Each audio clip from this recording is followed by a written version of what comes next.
Do you want to be a profitable business owner, but you don't want to sacrifice your freedom or family time for it? I would consider you to be a micro founder. I think a lot of the entrepreneurial information online is telling people they need to make $1 million a year or build some unicorn startup. And I don't think that's what most people want. Most people just want to make enough money to where they can live a comfortable life.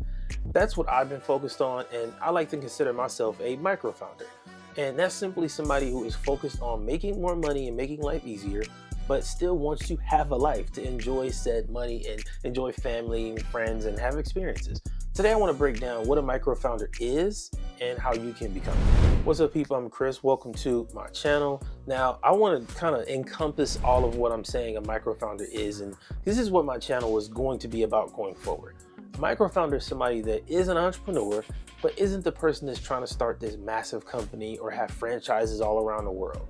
This is a person that is making content online, that's serving clients, that has a business. You're profitable and you want to be more profitable, but the goal is not to have some unicorn startup with $100 million market value. Like, I think that's a small percentage of entrepreneurs.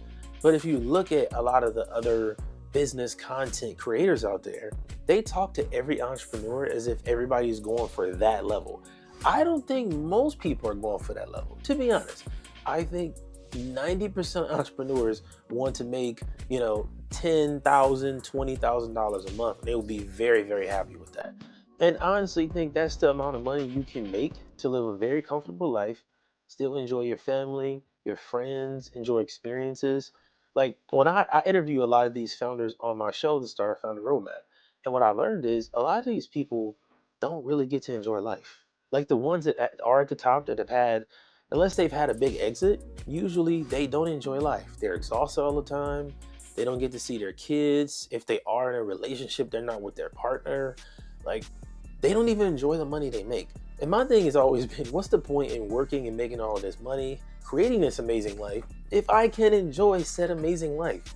I don't understand what the value is there. So to be clear, the micro founder is somebody that has a company that wants to serve a part of the market. And I add another element in there. I think there's like a deeper purpose outside of just money with this type of person too. Like, for me, one of my things is I have like 3 different really big nonprofits I want to fund. Like, one nonprofit I want to start is to help young couples when they get their first apartment or house, literally just taking furniture shopping. Because I know that was the hardest thing for me when I moved out of my mom's house and did college and everything. You get that first apartment and it's always empty. Like, a lot of us that are adults, you know what I'm talking about.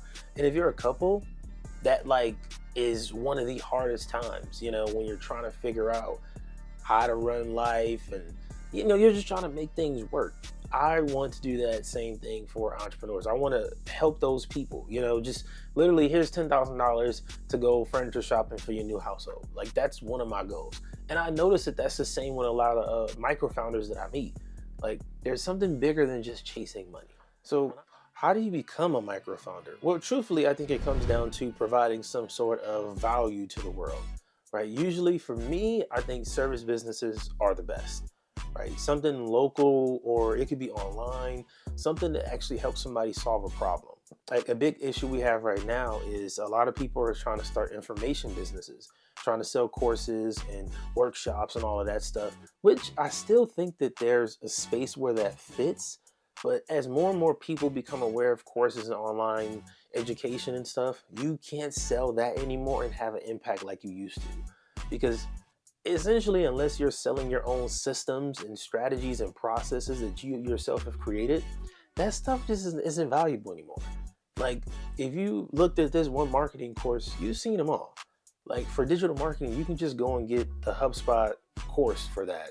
Take that and you'll learn a lot about digital marketing, more than what most of the gurus on YouTube can teach you. That's just the truth. Now it's about actually solving a problem using software, right? Like, if you create a software tool that consistently solves a problem for somebody, that's much more valuable than, hey, buy my course or pay for this workshop or pay to come to this event where we're just going to sell you something else. Like, people are kind of past that. And again, as I think more of the world gets into the online world, you want to position yourself as more of an authoritative figure in the marketplace, whatever industry you're in. The only way to do that is to have real problem solving products, like real problem solving, not just more information and this little template here. That stuff is good in the beginning, and I do think it's good for foundation setting for your brand, but you got to be solving a problem. That's what separates you from everybody else, is to actually be helpful. Now, step two of how you can become micro-founder is to create your own market. And I heard Naval Ravikant say this, and this was years ago. I heard this, and it stuck with me for a long time. I reference it all the time because it's just one of those things that it's important, right? You create your own market, you eliminate all competition. And this essentially means combining your skills and experience, right, to really solve that problem we talked about. That right there makes it to where nobody else can do what you do. For me, for example, I put all my energy and focus for 10 years into podcasting. Now, it did lead me into a lot of other things like YouTube and SEO and all kind of digital marketing stuff. But that 10 years of experience in podcasting, and then the 10 years of experience of working with good clients, working with bad clients, doing sales calls, email marketing, that combination makes me very, very unique. There are not a lot of people that can say they've done what I've done. Getting $50,000 in sponsorships, working on the media side where I've done both sides where I got show sponsored and I'm paying the show. Like, I've done both of these things, right? I've done the sales calls for deals that are $1,000 and then $20,000. Like, I've done a lot over that 10-year time frame. So now I've created my own market, so nobody else can replicate what I do. Like, I don't sell information on what I do because honestly, I don't want you to try to do what I do. Like, that's one thing you can be clear about with me is I'm not going to sell you on, hey, this is what I do.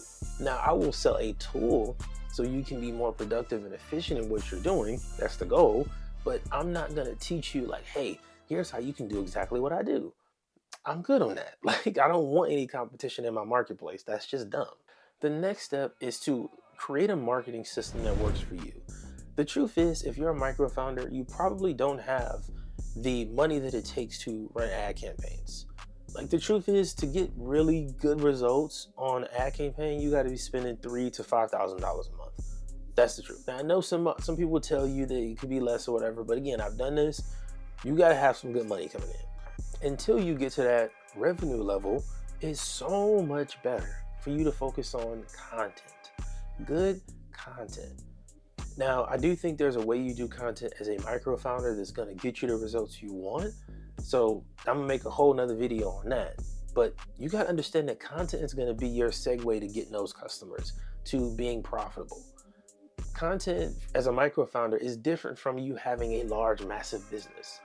I think you got to be on YouTube, you got to be on podcasts, newsletter. Those three things you have to have. You have to have. It's a way to attract your prospects, to nurture them, and then convert them into customers. That's simple. It's a very simple product. You see, I just laid it out in like 30 seconds. Like, that's all it takes. Now, I won't say it like it's an easy thing you can just pick up and run with. Now, the last step is learning how to sell. And the secret here with selling, because I know everybody's terrified of this, it's to pre-sell before you launch anything. Pre-sell before you launch.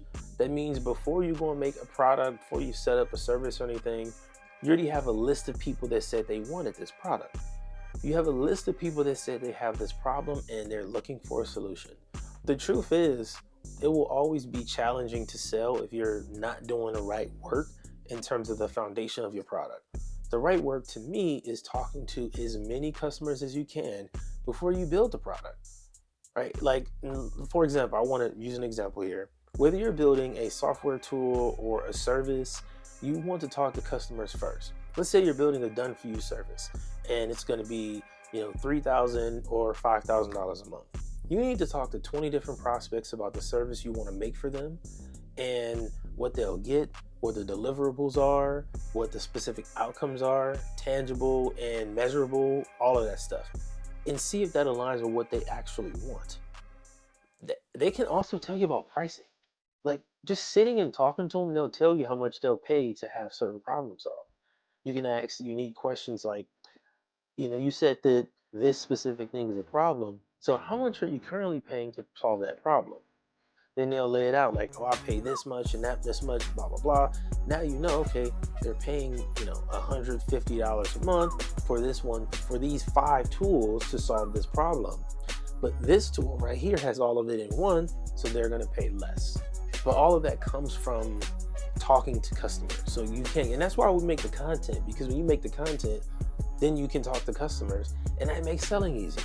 Like, think about it that way. When you make the content like a good YouTube video, then you got people in the comments asking questions, answering questions.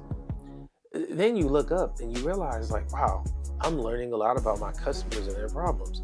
Some of those people, you can tell them to go and connect with you on socials, get on a Zoom call, and you just have more of a conversation about the problem. Next thing you know, you do that with 10 people, and you realize, I got a lot of data on the market now. That's literally how it works. When I was younger in middle school, I remember, and this is back in LimeWire days, I towed a family computer up like 2 or 3 times. I would go to school and get people to give me a list of songs they wanted. And the funny thing is, everybody wanted the similar song. They didn't really want things that were too different. And I love that because it made it really easy for me. And so I would get their songs, the things they wanted, and they would pay half of the money for the burned CD. I would take my money that I got from the pre-sales to go and buy the blank CDs, go home, burn everybody's CDs, and then take them back to school, get the rest of my money. I didn't even realize at the time, like, I was pre-selling the product before I even had it. Like, that's entrepreneurship right there, right? Now, that's what I mean by being a micro-founder, is I was just doing that with classmates and people at school. I didn't go and open a store. I didn't want to have a damn CD store. Like, that's just, no, I didn't want that. But me making, $30 at like 13, 14, that was solid. $50 here and there. At a certain point I moved up, I was selling candy out of my gym bag. Like, those kind of hustles really gave me the foundation of entrepreneurship, and I've been able to use that over the years to make more money, more impact, more connections, all of that stuff. Let me know if you would consider yourself to be a micro-founder. Let me know, because I know what I'm saying might be a little off to you, but I want to know if y'all feeling me on this. Let me know in the comments. Action steps. If you want to become a micro-founder, the first thing you need to do is figure out what problem you can solve. Think about the experiences you have, the skills you have, things that you've done that make you valuable to the world. On one side of a sheet of paper, write down what you've done, all of your experiences in terms of providing value to the world. On the other side, write down the specific skills you developed that will be valuable to the world. Then narrow everything down to like the top 5 that are most relevant right now. That's going to be the easiest way to figure out the actual value you can provide and how you can build some kind of product, some kind of service. And I want to be clear on this too. I'm not trying to teach you how to make courses. I don't think courses are outdated. I just think courses only work for specific topics and niches and markets, but most of the time people don't have the experience or skills or just value to put together a good course and make money from it. That's the God's honest truth.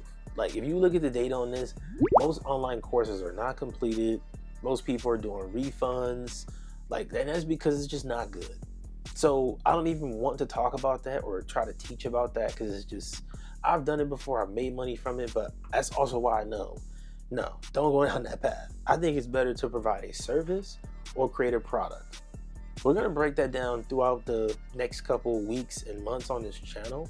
So if you really want to get started, like I said, start off with the problem that you can solve, break that down, and let me know in the comments below if you need some help kind of figuring that out. And I appreciate the feedback on the content. Make sure you follow the channel and all of that good stuff so you can continue to see these videos and progress. You can keep learning and start executing. I'm Chris. I'll see you next time.